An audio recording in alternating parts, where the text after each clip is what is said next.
Hello అండి, ఇవాల్టి video మా మంచి నాన్న రచించిన వారు తను అంజనీ గాయత్రి వెళ్ళడానికి స్కూటీ కొని పుట్టినరోజు బహుమతిగా కూతురికి ఇచ్చాడు జనార్దన్.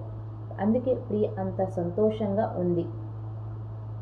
స్కూటీ ఎక్కబోతున్న ప్రియాని అప్పుడే నడపొద్దు అని వాదించింది తల్లి.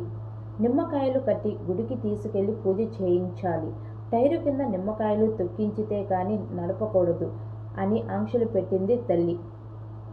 ఈ రోజుల్లో కూడా అటువంటి చాదిస్తాలు అవసరమా? పూజ చేయకుండా నడిపితే ఏమవుతుంది? విరుచుకుపడింది ప్రియ. పూజలు పునస్కారాలు అటువంటి వాటికి దూరం ఆమె. అందుకే తల్లిపైన చిరుబుర్రులాడింది. తండ్రి కూడా ప్రియాని సమర్థిస్తాడు.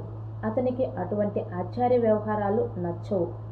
సైన్స్ అభివృద్ధి చెందుతున్న ఈ రోజుల్లో అటువంటి మూఢనమ్మకాలు ఆచారాలు పాటించకూడదు అనే స్వభావం తండ్రి కూతుర్లది.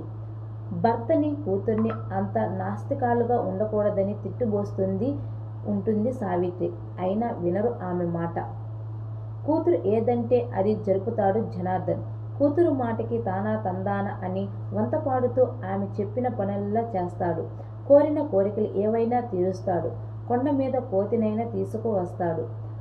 ఆ ఇంట్లో ఆమె ఆడింది ఆట, పాడిందే పాట. తండ్రిని చూసుకొని మురిసిపోతూ పెళ్లి సంబంధాలు ఎన్ని వచ్చినా ఇప్పుడే చేసుకోను అని తను. నా కూతురికి అప్పుడే పెళ్ళేంటి, ఇంకా చిన్నపిల్లే కదా అంటాడు జనార్దన్. బీటెక్ పూర్తయ్యాక కూడా కొన్నాళ్ల పాటు జాబ్ చేసే పెళ్లి చేసుకుంటా నేను అని కండిషన్ పెట్టింది ప్రియ. తండ్రి కూడా వంత పాడుతూ ఆమె కండిషన్కి సావిత్రి ఏం చేస్తుంది పాపం, వాళ్ళతో వాదించి గెలవలేదు. జాబ్ చేస్తూనే ప్రకాష్ని ప్రేమించి ధైర్యంగా ఆ విషయం తన తండ్రితో చెప్పింది. తల్లి ఆడపిల్లకి అంత స్వేచ్ఛ స్వతంత్రం పనికిరాదు. తల్లిదండ్రులుగా మేము నీ మంచి చెడులు చూడడానికే ఉన్నాము. నువ్వు దేనికి తొందరపడకు. మేము అతని గురించి ఎంక్వైరీ చేశాక అన్ని విషయాలు నచ్చితేనే నీకు తగిన జోడీగా నిర్ణయిస్తాం. అంతవరకు నీ హద్దుల్లో నువ్వుండు. అతనితో అతిగా ఉండకు. నువ్వు ఇంకా చిన్నపిల్లవి గట్టిగా మందలించింది తల్లి.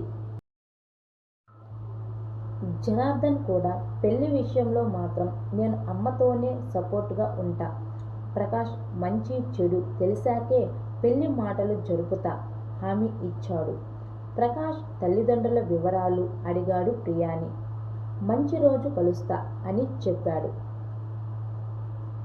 కూతురికి ఇచ్చిన మాట ప్రకారం ప్రకాష్ తల్లిదండ్రులను కలిసి మాట్లాడి అన్ని విషయాలు రాబట్టి నలుగురితో మంచి చెడు ఎంక్వైరీ చేసి కూతురికి తగిన జోడి అని నిర్ధారించిన తర్వాత మంచి ముహూర్తంలో ప్రకాష్తో ప్రియా పెళ్లి అంగరంగ వైభవంగా జరిపాడు జనార్దన్. ఒక్క నాన్న చాలు 100 మందికి సమానం. నాన్న చల్లని నీడల్లో ప్రశాంతంగా జీవించింది. నాన్న మెచ్చిన ప్రకాష్ కూడా ప్రియాని ఎంతో ఇష్టంగా చూసుకున్నాడు. జీవించినంత కాలం చీకు చింత లేకుండా హాయిగా జీవించారు వాళ్ళు. ఈ వీడియో కానీ నచ్చినట్లయితే తప్పకుండా మీ ఫ్రెండ్స్ అండ్ ఫ్యామిలీకి షేర్ చేయండి. రేపు మీ ముందుకు ఒక మంచి బ్యూటిఫుల్ వీడియోతో అయితే వస్తాను. థ్యాంక్ యూ అండి. Thank you so much. Bye bye.